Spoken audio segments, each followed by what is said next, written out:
Shirley, Sí. a dream come true. A truly rock icon, a woman like really inspires because you have the microphone and you open your heart and always share what makes you vulnerable, and this is like something that not everybody else do. No? Yeah. I mean, I don't know. I don't know. I'm not a very good assessor of myself. I don't know. But I take your word for it. I mean, I am vulnerable. Yes. For sure. And I'm a normal human being. And I talk about being as normal. I mean, what I do is extraordinary, but I am a normal, very, simple person. So maybe that's what you're talking not about. that simple. but okay. What do you consider has been the biggest challenge you have passed through? Oh my God, that's such a good question. I think the biggest challenge I have faced in my life is as I've gotten older, realizing that I am a woman in a patriarchal society still. I think in the 90s, I thought somehow some glass ceiling had been broken and things had changed. And then I saw the next kind of 20 years or so continue on in a very kind of restrictive, conservative fashion. Mm-hmm. And that kind of broke my heart a little. Mm-hmm. I think that's been the hardest thing for me to accept, because as you get older, you're way more switched on. When you're young, when I was young, mm-hmm. I was busy trying to forge a career. I wanted to pay my rent. Mm-hmm. I wanted a really hot boyfriend. Mm-hmm. I wanted a dog. I wanted, a home that I could afford to buy. All the things that we all dream of. Mm-hmm. And then I was really lucky in my career that I was able to afford a house. And I was able to get a dog, and I married an incredible person.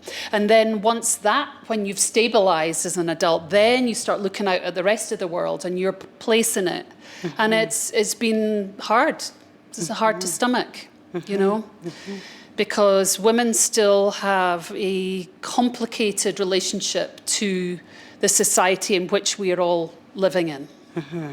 Mm-hmm. And we are less hopeful sometimes as we get older, no? No, I feel more hopeful, I think. That's great news. Yeah. Okay. Because I do see a new generation of young women behind mm-hmm, me, mm-hmm. who are way more switched on than I ever was. Mm-hmm. I see like a Rihanna or a Halsey or a Billie Eilish or, a Lady Gaga even, like all these women who are very outspoken, mm-hmm. are very aware of themselves and how they operate in the culture that we live in. Mm-hmm. And they're ballsy and they're outspoken and they're really pushy. Mm-hmm. And I find that really exciting. And we didn't have that growing up. When I was emerging, there was a few of us, mm-hmm. a few of my generation, who were willing to be outspoken, but it was rare, mm-hmm. Mm-hmm. And so now I think it's pretty commonplace. You'll have a Selena Gomez, a big pop star, a very mainstream pop star, speak out on issues that when I was growing up were real taboos. Mm-hmm. So I feel things are changing. I feel hopeful. And you have to do with that, Let me tell you. Well, my whole generation did. Yes, the 90s women, all of us, whether it was Missy Elliott, whether mm-hmm. it was Courtney Love, whether mm-hmm. it was me, whether it was TLC. There was so much going on in the 90s from argumentative women. Mm-hmm. And we did set a course mm-hmm. that we had learned from the women before us, so I learned from Patti Smith, I learned from Chrissy Hind, mm-hmm. I learned from Debbie Harry, and so my generation came in and we pushed the boulder up the hill, and now there's all the young'uns coming in and they're pushing the boulder even faster, and it's really cool. Okay, I know you grew up listening to music because your mother sang, no, and put you jazz records. Which song do you remember you loved singing as a child? Oh, there were so many. I mean, her favorite song was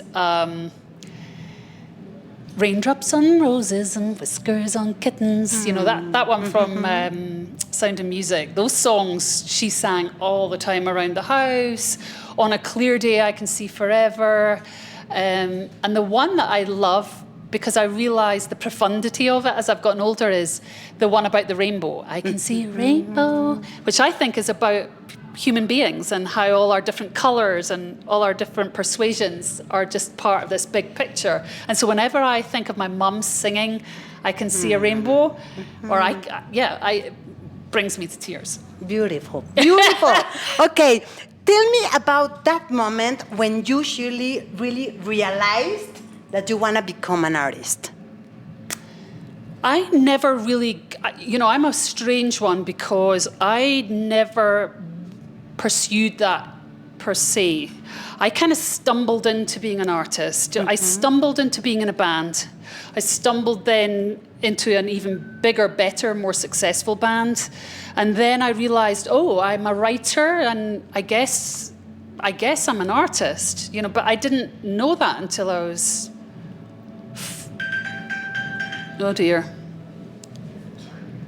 I guess I didn't realize that until I was probably about 40. It took, once my mum died, I was like having to take stock of my life, and I was like, actually I am an artist. I do write, and I'm writing melodies, and I'm writing songs and ideas with my band, and I'm an artist, but I never dreamt of being one, and I never thought I was one until it's kind of sick. Wow.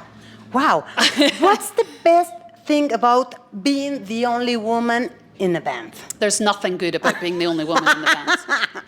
Come on, there must be something, no? Not really, no? Nothing? As I said to you earlier, the older I've gotten, the more and more aggrieved I've become at being the only woman in the band. It's not easy. Everyone thinks it's fucking easy. It's not easy. You're married with like 5 persons. It's not fun, I'm lucky that I'm in a band with very good people. There are good, decent people. But I can't say I've enjoyed being the only girl, to be brutally frank. Wow. Okay. I love this. Do you know which is your most streamed song? My most streamed song? I'm going to say It's Only Happy When It Rains. I know my business, babe. I know my business. The second one. But the first one is Stupid Girl. So we have to talk about that song. Your favorite memory about Stupid Girl? I don't know if it was my most favorite memory. Well, I guess my favorite memory actually would be when we got the video back. We were in Smart Studios in Madison, Wisconsin, and we got the video, which came through the post back then, because of course this was before digital. So we received the video in the post from the director. Wow. And it was the first edit, and we put it into the video player, and we all sat down and watched it. Wow. And of course, it's a beautiful, really beautiful video. Yes, it is. And he, like Sam Baer, the director, had taken every single frame that you see in that video and hand manipulated it and scratched it in his bathtub. It's really beautiful, and I think that it will never be done again, And I could not believe how beautiful he made me look. I was just like, oh my God, like, you've made me look so beautiful. Like a god. I look like a real rock star. Yes. And that was thrilling for me. Wow. It's very cheap and superficial, but that's the truth. I love it. I love it. We have to talk also about I'm Only Happy When It Rains, because I consider that song one of my favorite 90s anthems. Come on. Well, it's funny you should say that, because when we made that first record, I didn't love Only Happy When It Rains. I can't believe you. This is a true story. I didn't love it because I felt it had ripped off a little of my countrymen, Jesus and Mary Chain. And I felt a little uncomfortable that the titles were so alike. I felt like, I'm Scottish, they're Scottish. I felt, for some reason, it just freaked me out. And now that we're nearly 30 years down the line, and I realize the song is really talking about a real universal truth. Like sometimes when things are really shitty, it can be funny. Like you just have to laugh, because if you don't laugh or enjoy it, you're going to kill yourself, literally. So I love that it's kind of an anthem about taking the worst that life has thrown at you and turning it into something that you can stomach. Love it. But I'm dying to know, which are your favorite sad songs to listen while it's raining? Oh my God, I wish I'd prepared for this. Anything by Leonard Cohen. Okay. Like Avalanche, I think, would be a really good one to listen to when it was raining. But I also love, like, you know, Sinead O'Connor would be another one. Listening to Troy, actually, by Sinead O'Connor is a real heartbreaker. Or Nothing Compares to You while watching the rain. That would be something that would slay me. Anything by Cat Power probably would slay me. Poetic. Anything by Nina Simone would kill me. Billie Holiday. I mean, all those kind of like great voices. Fiona Apple is another one. I love listening to the women, the powerful women who were prevalent in the 90s. Like, powerful women were really prevalent. I don't know if they're as prevalent right now. We're really in a sort of era of the great pop stars. And they are great, and I'm not knocking them. But in the 90s, it was full of complicated women, powerful women, who talked about very difficult subjects and made them beautiful. I agree. Totally. Okay. Those are your most streamed songs. But I want to know, imagine there's one bunch of people that haven't heard about you and haven't seen you and don't know you. And which song would you say, this is garbage? You can start right here. Push It. Wow. That would be the one I choose. Wow. I didn't see that came. Wow. I would sit everybody down and make them listen to it. Okay, let's talk about Witness to Your Love. It's like your latest song, no, for the anthology album. Yeah, I love that song. That's actually a really sad song that I wrote the words for one of my best girlfriends who had lost her young husband really unexpectedly. He got this weird like virus. He cut his hand and the bacteria got into his bloodstream and killed him, like really unexpectedly, leaving behind 5 kids by one marriage and then 3 by another. So 8 children were left behind. It was terrible. Yes. And one of the things that comforted my friend was Buffy the Vampire. Vampire Slayer. Yes. And she and the children, after her husband had died, would sit together and watch Buffy the Vampire Slayer. And this was a big thing. And in one episode of Buffy the Vampire Slayer, there's a line about, I'm on patrol for you. I'm on patrol for you, meaning like, you know, as friends, as people that love each other, I'm looking out for you and I'm going to protect you. And when my girlfriend was in so much trouble and so much grief, it was a love song to her to like, I saw your husband and you together. I witnessed that. Wow. That wasn't in your imagination. It really happened. I saw it. Wow. And also I see your children. I see your suffering. I see your life and your future. And that was what that song's about, really. It's a love song to her. Wow. I want to hear it again. Wow. How tough.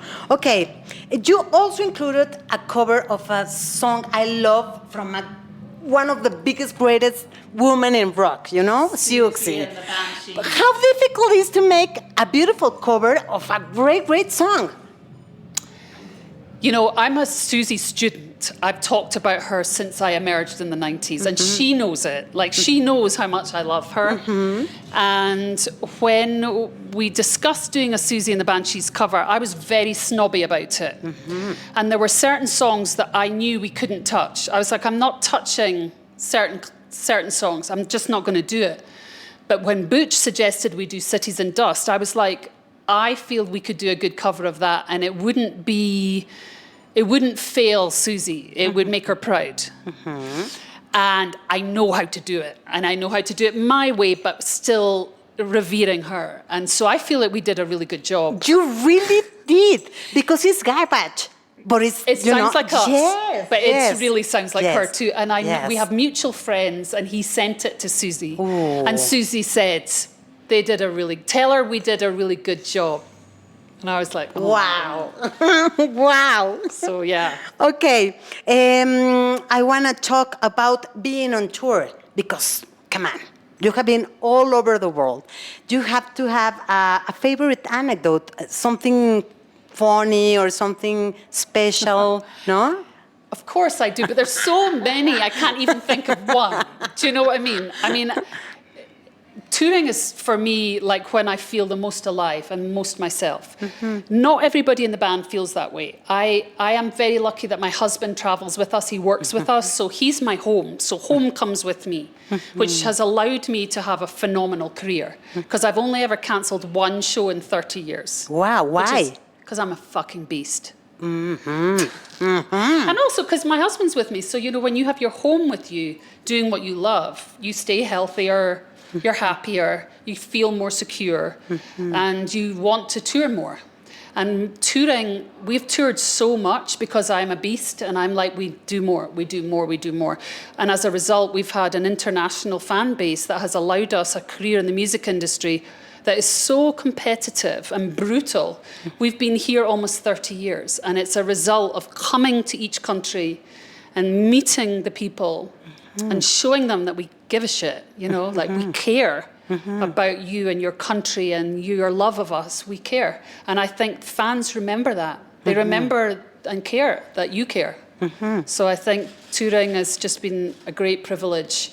And the fact that we're here today in fucking Mexico City, I know, but you know, I'm sure people will watch this and think I say that kind of shit all the time, you know? I think somebody's jealous in other countries. I'm sure they are. But I'm so happy that I live in Mexico because we love you and you love us and we know it.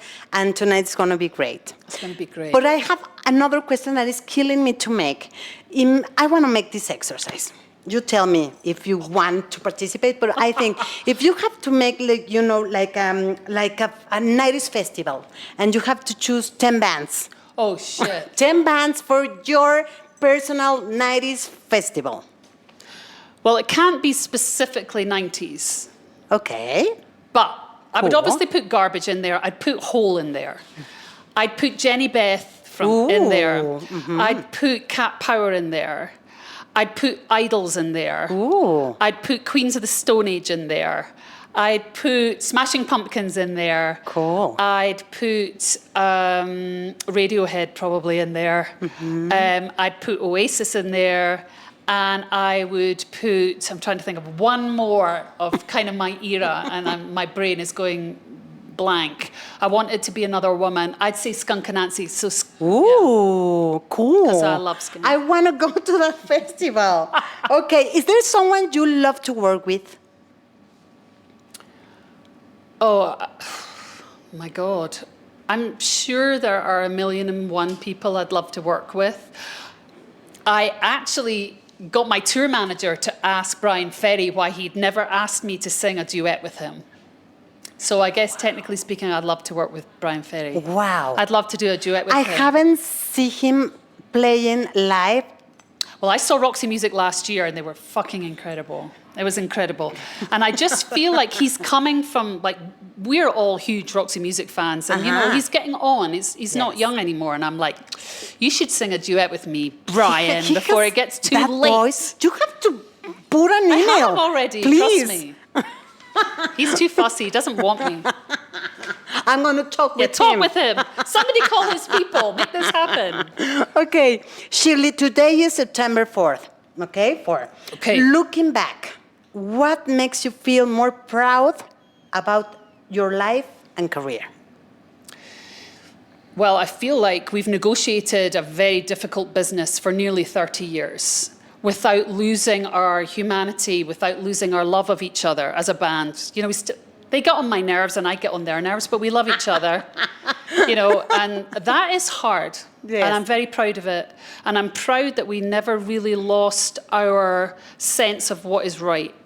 You know, I feel like we really stuck to our guns. And even people wanted us to change our music and change our style and do this and be more that and please the people and the popular tastes of the day more.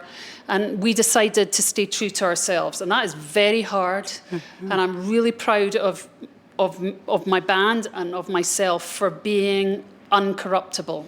Wow. I think that's really hard in this industry. Like, I don't think we're corrupt.